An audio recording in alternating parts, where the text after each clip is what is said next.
ఎన్ని రకాలుగా విషయం జరిగినా, ఎన్ని రకాలుగా మా మీద అబండాలు వేసే ప్రయత్నం చేసినా ప్రజలు మా వైపు ఉన్నారు, ప్రజలు మా వైపు చూస్తా ఉన్నారు. ఖచ్చితంగా భారతీయ జనతా పార్టీ వాళ్ళకి న్యాయం జరుగుతుంది. ఈ ధర్మాన్ని, దేశాన్ని రక్షించగలిగిన ఏకైక పార్టీ భారతీయ జనతా పార్టీ కాబట్టి మా వైపు ప్రజలు ఉన్నారు. అధ్యక్ష, మీ సొంత నియోజకవర్గంలో గెలిపించుకున్నామన్నా మర్చిపోతూ, అరే సవితి తల్లి ప్రేమట, సవితి తల్లి ప్రేమట బ్రహ్మాండంగా ప్రజెంటేషన్ చేస్తారు సార్ మా మంత్రి గారు. సవితి తల్లి ప్రేమ, సవితి తల్లి ప్రేమ తెలంగాణ ప్రాంతంలో ఆదిలాబాద్ లాంటి మారుమూల జిల్లాల్లో మీరు సవితి ప్రేమ చూపిస్తున్నారు.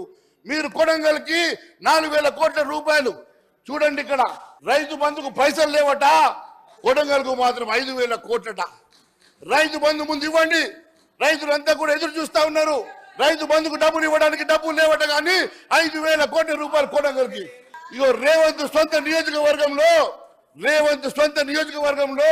70 రోజుల్లో 3,695 కోట్ల అధ్యక్ష. కనీసం మాకు 3 కోట్లు ఇచ్చినట్టు దిక్కులేడు అధ్యక్ష. 3 కోట్లు ఎస్డిపి అడిగితే కూడా దానికి కూడా నాలుగు పెడతారు అధ్యక్ష మంత్రి గారు.